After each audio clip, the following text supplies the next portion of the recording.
Salut tout le monde. Dans cette vidéo, je vais essayer de vous expliquer le transtypage. Ou bien on parle de casting. Alors c'est quoi le transtypage? Alors le transtypage, c'est le fait de convertir un type vers un autre. Alors il peut être effectué dans deux conditions différentes. Soit vers un type plus général. On parle dans ce cas-là de surcasting ou bien surtypage. Ou bien vers un type plus particulier. On parle dans ce cas-là de sous-casting ou sous-typage. Alors le deuxième type, c'est-à-dire le sous-typage, présente un risque de perte d'information. Alors d'après le tableau que je vais vous montrer maintenant, il montre quels sont les types de données qu'on peut les convertir d'une manière implicite. C'est-à-dire ce qu'on appelle le transtypage autorisé. Alors vous voyez clairement que, par exemple, un type byte présente il est présenté seulement sur 8 bits, c'est-à-dire un octet. Alors si on déclare une variable de type byte, je peux la convertir d'une manière implicite vers les types short, char, int, long, float, double. C'est-à-dire que je peux passer d'un type qui a une taille plus petite vers un type qui a une taille assez intéressante. Okay. Alors on voit par exemple short, il a 2 octets, 16 bits. Donc je peux passer de 8 à 16 sans problème. Okay. Et ainsi de suite. C'est-à-dire que si j'ai à convertir une variable de type byte, je peux la faire passer de byte vers d'autres types plus généraux. Okay. Alors je vais vous montrer un exemple où on peut appliquer ce qu'on appelle le transtypage autorisé. Alors je vais commencer par cet exemple. Alors je vais déclarer une variable de type byte. Alors je vais mettre ici byte x et je vais l'initialiser à 10 par exemple. Et j'aimerais afficher le contenu. Alors system.out.println. Alors, je vais mettre ici x égale plus. Alors, je fais la concaténation comme d'habitude. Et maintenant, il affiche le x. Bon. Alors maintenant, je vais déclarer une deuxième variable, mais avec un autre type plus général. Par exemple, byte, on sait déjà que la taille d'une variable de type byte, c'est de 8 bits, c'est-à-dire un octet. Et short, par exemple, alors je peux mettre ici shorts. Y, alors elle a la taille, donc le double de bytes, 16 bits.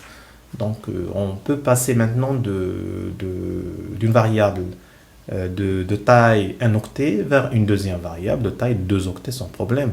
On appelle ça le transtypage implicite ou bien le surcasting implicite. Donc je peux passer de y à x pas sans problème. C'est-à-dire que short, comme vous pouvez le voir ici, y peut recevoir une variable de type byte. Alors dans ce cas-là, je peux mettre un system.out.println et je peux mettre ici y égale à y. Donc on n'aura pas de problème ici. Alors, j'exécute pour que vous puissiez voir le résultat. Alors vous allez vous remarquer, vous voyez, donc il affiche x égale à 10 et y égale à 10, donc on n'a pas de problème ici. Alors si je fais l'inverse maintenant, c'est-à-dire que au lieu de déclarer x bytes, je vais la déclarer shorts. Ok. Et ici, c'est l'inverse. Je vais mettre ici bytes, comme ça. Alors, je vais mettre bytes. Qu'est-ce que vous remarquez? Bon, déjà, mon IDE, il dit qu'il y a un problème quelque part. Vous voyez donc le soulignement rouge. Bon, j'exécute pour avoir plus de détails. Alors, j'exécute. Alors, vous voyez, donc il affiche ici un message. Incompatible types. C'est-à-dire que type incompatible, donc il m'a dit qu'il y a un problème de conversion. C'est-à-dire que je ne peux pas affecter une variable de type short à une variable de type byte. Alors, maintenant, donc, comment je vais faire pour résoudre ce problème-là? Alors, c'est là où je dois appliquer ce qu'on appelle le transtypage. Alors, dans le transtypage ici, qu'est-ce que vous devez faire? C'est simple. J'aimerais, par exemple, avoir, c'est-à-dire la variable x que j'ai déclarée short, je vais la convertir en bytes. Alors, dans ce cas-là, alors je peux mettre ici, comme ça, bytes, vous voyez, comme ça, byte x. Vous voyez? Alors, qu'est-ce que j'ai fait maintenant? J'ai converti d'une manière explicite maintenant, hein. J'ai appliqué ce qu'on appelle un sous-typage ou bien un sous-casting. Hein. C'est-à-dire que j'ai passé d'une variable de taille 2 octets, 16 bits, vers une variable d'un seul bit, c'est-à-dire plutôt 8 bits, c'est-à-dire un seul octet. Alors, j'exécute pour voir. Alors, vous voyez maintenant, donc il affiche les résultats sans problème. Ok? Il affiche les résultats sans problème. Alors, attention, s'il vous plaît, ici, si par hasard, je vais mettre ici short x et je vais mettre par exemple 310. Hein? Alors, la valeur 310 dépasse largement 8 bits. Alors, dans ce cas-là, je vais voir ce qui va se passer maintenant. Alors, j'exécute. Alors, on va voir maintenant. Très bien. Alors, qu'est-ce que vous remarquez? Hein? Donc, il affiche que x, c'est 310, alors que y, il devient 54. Alors, 54. Alors, pourquoi 54? Puisque j'ai dépassé largement les 8 bits. Donc, il me donne ce qui reste. Donc, il y a ici une perte d'information. Alors, il faut faire attention, s'il vous plaît. Si vous appliquez un sous-typage ou bien un sous-casting, c'est-à-dire vous passez d'un type général vers un type particulier, alors là, donc il y aura un problème. C'est-à-dire, si vous passez d'un type, par exemple, de 4 octets vers un type de 2 octets ou bien de 1 octet, forcément, il y aura une perte d'information. Okay, donc ça, c'est le plus important. Alors, maintenant, je vais appliquer un deuxième exemple. Je vais mettre, par exemple, ici, je vais déclarer double. Hein. Je peux mettre ici un double culant. Hein. Et je vais l'initialiser à 0. Comme ça. Hein. Et maintenant, je vais déclarer deux variables de type integer, entier. Je vais les appeler V1, V2. OK. Et dans ce cas-là, qu'est-ce que je vais faire? Je vais initialiser V1 à une valeur, par exemple, je peux mettre ici 50. OK. Et V2 reçoit, par exemple, 30. Pourquoi pas? Alors, j'aimerais maintenant appliquer un quotient. C'est-à-dire, je vais mettre V2 divisé par V1 ou bien V1 divisé par V2. Alors, dans ce cas-là, qu'est-ce que je dois faire dans ce cas-là? Alors, je vais mettre ici culant reçoit V1 divisé par V2. Hein, point virgule, bien sûr.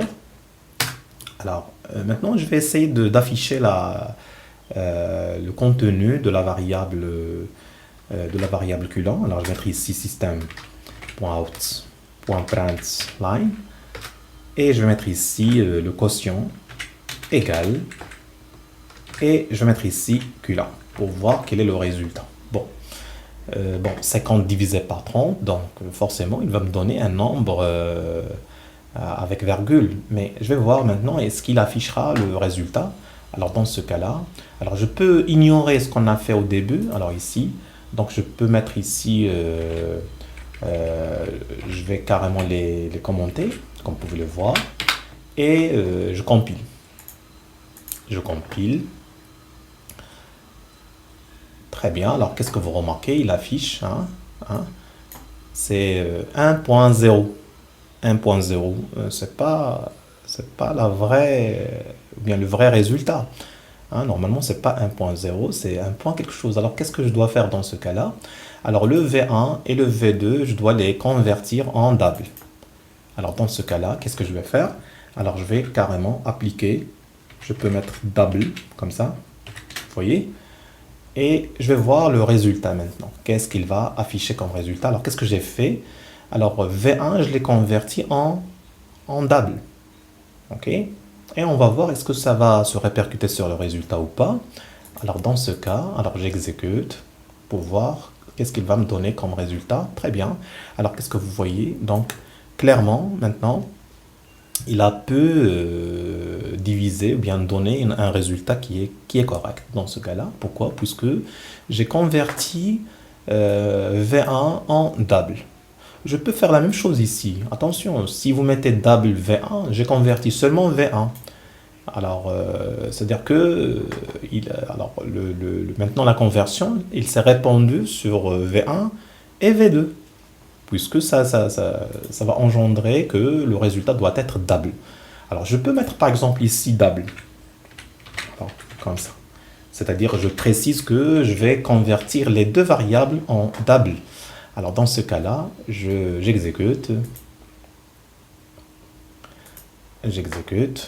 et pour voir le résultat, il me donne le même résultat. C'est le même truc si je vais convertir seulement le V2. Hein. Alors, j'exécute. Vous voyez toujours, c'est le même résultat, même cas. Bien. Alors, j'espère maintenant que vous avez compris la différence entre le surtypage et le sous-typage. Ok, donc, il ne faut pas oublier que si vous appliquez un sous-typage, alors dans ce cas-là, il faut faire attention. Il se peut que vous aurez des problèmes de calcul. Ok? Très bien, alors je vous laisse et au revoir.